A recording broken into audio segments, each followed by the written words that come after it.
Hello everyone, we welcome you again on Rashid spiritual academy. एक बार फिर हम आपके साथ हैं एक नई वीडियो के साथ। और आज की वीडियो भी पिछली वीडियो का एक तसलसल है। मैंने आपको पहले भी कहा था कि सेंटेंस करेक्शन की एक सीरीज़ चलाएंगे और उसमें इंशाल्लाह जो भी सेंटेंस करेक्शन के जो भी सेंटेंसेस हैं, हमने जो भी कलेक्शन एक डेवलप की है वो आपके साथ शेयर करेंगे। और इससे आपको ये फ़ायदा होगा कि मुख्तलिफ़ एग्ज़ाम्स में आपको एक फैसिलिटी मिल जाएगी कि कैसे ये जो सेंटेंस करेक्शन के जुमले होते हैं उनको कैसे इजीली दुरुस्त किया जाए। ठीक है, तो चलें जी स्टार्ट करते हैं। नंबर 1 सेंटेंस हम पढ़ते हैं। जो पहला जुमला हुआ है यहाँ पर लिखा हुआ है, the archive of our civilisation is well preserve. अब इस जुमले में जो है ना एक गलती है, वो भी गलती जो है वो बेसिकली नाउन की गलती है। मैंने आपको पहले भी कहा था कि इसमें जो भी हम नाउन्स हैं, ख़ास तौर पर प्लूरल नाउन्स, वो हम इस वीडियो में डिस्कस कर रहे हैं। तो जो वर्ड आर्काइव है यहाँ पर आप देखते होंगे, मैं अंडरलाइन भी करता चला जाऊँगा वाइल मेकिंग माय वीडियो। तो आर्काइव लफ्ज़ जो है ये हमेशा जो है ना वो प्लूरल इस्तेमाल होता है, ये कभी भी सिंगुलर इस्तेमाल नहीं होता। यहाँ पर जुमले में आर्काइव सिंगुलर इस्तेमाल हुआ है, तो इसको हम दुरुस्त करके करेंगे जो है इसको प्लूरल बनाकर, तो जुमला अब दुरुस्त हो जाएगा। The archives of our civilisation is well preserve. इस तरीके से ये जुमला दुरुस्त हो गया। नंबर 2 सेंटेंस है, the principal asked the students for arrear. यहाँ पर जो वर्ड एरियर आ रहा है, बेसिकली ये एरियर वर्ड भी हमेशा सेंटेंस में प्लूरल इस्तेमाल होता है, लेकिन यहाँ पर सिंगुलर इस्तेमाल हुआ है। इस तरह से ये जुमला गलत है, तो इसको दुरुस्त भी हम प्लूरल बनाकर दुरुस्त कर सकते हैं। तो ये हमेशा एरियर्स की मीनिंग होती है बकाया जात। कभी भी हम स्कूल की फ़ी हो गई या कोई बिल आपने नहीं पे किया तो वो आपके लिए बकाया जात हो जाती है, तो उसके लिए हम एरियर्स वर्ड इस्तेमाल करते हैं। तो एरियर जो है हमेशा ये प्लूरल वर्ड इस्तेमाल होता है। नंबर 3 सेंटेंस से, I gave her congratulation on her success. ये जो वर्ड कांग्रेचुलेशन है बेसिकली ये भी जो है हमेशा प्लूरल इस्तेमाल होता है, ये कभी भी सिंगुलर इस्तेमाल नहीं होता। तो यहाँ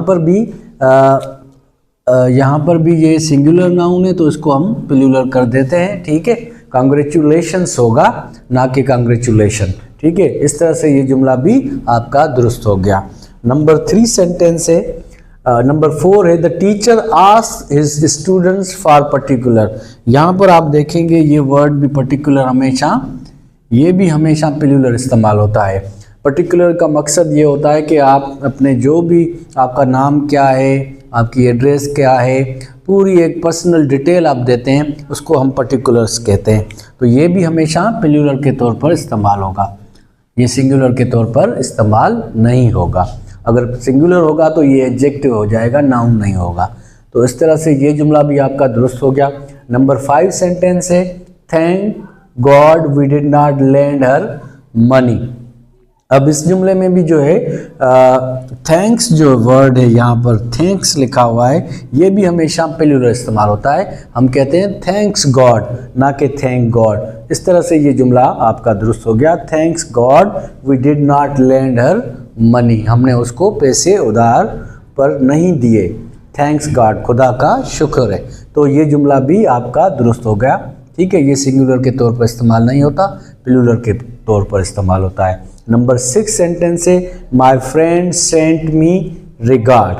अब जो ये वर्ड रिगार्ड है ये भी बेसिकली जो है हमेशा प्लूरल इस्तेमाल होता है, ये सिंगुलर इस्तेमाल नाउन के तौर पर प्लूरल इस्तेमाल होता है। बाकी वर्ब हो गया या एडजेक्टिव हो गया, वहाँ पर इस्तेमाल हो सकता है सिंगुलर के। वहाँ पर तो सिंगुलर का कॉन्सेप्ट भी नहीं आएगा, क्योंकि सिंगुलर और प्लूरल का जो कॉन्सेप्ट होता है वो नाउन में होता है।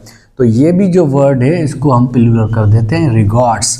तो अब ये जुमला आपका दुरुस्त हो गया, my friend sent me regards.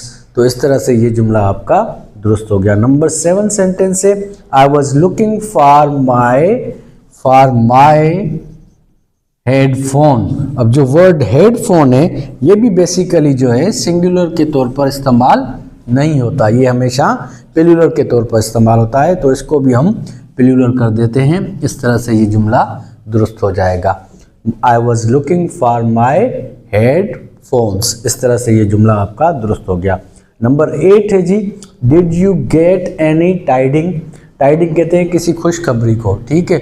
ये भी हमेशा सिंगुलर के तौर पर इस्तेमाल नहीं होता, ये हमेशा प्लूरल के तौर पर इस्तेमाल होता है। तो टाइडिंग यहाँ टाइडिंग में गलती है तो इसको हम प्लूरल कर देते हैं, टाइडिंग्स करेंगे तो ये दुरुस्त हो जाएगा।